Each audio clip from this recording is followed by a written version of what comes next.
अस्सलाम वालेकुम। आज मैं बात करूंगी हील पेन यानी कि एड़ी के दर्द के बारे में। वैसे एड़ी के दर्द की बहुत सारी वजूहात हैं, लेकिन मैं एड़ी के नीचे वाले हिस्से में जो दर्द है उसके बारे में बात करूंगी, जिसे मेडिकल लैंग्वेज में प्लांटर फैशियाटिस कहते हैं। क्योंकि हमारे पाँव के नीचे एक इलास्टिक बैंड होता है जिससे प्लांटर फेशिया कहा जाता है, जो कि हमारी हील बोन से अटैच होता है। अगर किसी वजह से वहाँ माइक्रोट्यूर्स हो जाए, वहाँ इन्फ्लामेशन हो जाए, तो मरीज़ जो है वो दर्द की शिकायत करता है।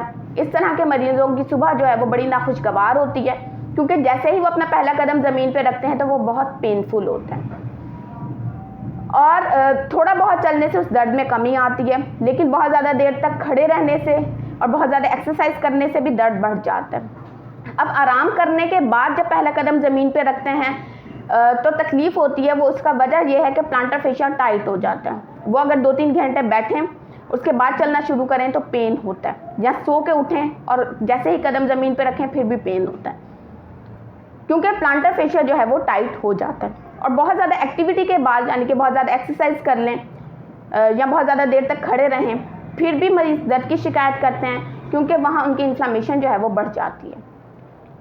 अब इस कंडीशन में मरीज़ को क्या करना चाहिए? सबसे पहले आपको ये देखना चाहिए कि अगर आपका वज़न ज़्यादा है तो आप उसे थोड़ा कम करने की कोशिश करें। इसकी एक ये भी वजह हो सकती है। दूसरा ये कि आप जूता कैसे इस्तेमाल करते हैं। आप ये देखें, क्योंकि अगर आप अपने साइज़ से बड़ा या साइज़ से छोटा जूता इस्तेमाल करते हैं तो ये भी आपकी तकलीफ़ को बढ़ा सकता है। और आप कोशिश करें कि आप अपने साइज़ का जूता इस्तेमाल करें, और जो जूते इस्तेमाल करें वो बिल्कुल फ्लैट ना हो, आर्च वाला हो। उसके अलावा हील कुशन्स मिलते हैं, आप वो भी इस्तेमाल कर सकते हैं, उससे भी आपके दर्द में काफ़ी कमी आएगी। इसके अलावा आप पानी की बोतल लें, उसे फ्रीज़र में रखें, और जब वो अच्छे से फ्रीज़ हो जाए तो बोतल को आप नीचे रखें और अपने पाँव को आप उस बोतल के ऊपर रख के रोल करें, ठीक है। इससे आपकी इन्फ्लेमेशन भी कम होगा, पेन भी कम होगा और प्लांटर फेशिया में स्ट्रेच भी होगा आपका। तो ये एक एक्सरसाइज भी है, और उसके अलावा जो आइसिंग भी आपकी यानी कि इससे ही हो जाएगी।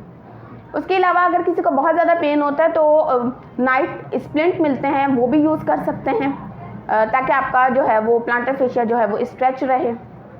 और कुछ और भी एक्सरसाइजेज होती हैं इस कंडीशन में जो करवाई जा सकती हैं, लेकिन आप इन 2-4 चीज़ों पे अमल करेंगे तो आपको इंशाल्लाह दर्द में काफ़ी कमी महसूस होगी। लेकिन फिर भी अगर आपको तकलीफ़ हो तो किसी नज़दीकी डॉक्टर के पास जाइए, प्रॉपर चेकअप करवाइए, और फिर वो आपको बेहतर तरीके से गाइड करेंगे आपकी कंडीशन के हिसाब से। अगर वीडियो अच्छी लगी हो तो इसे लाइक और शेयर कीजिएगा। शुक्रिया।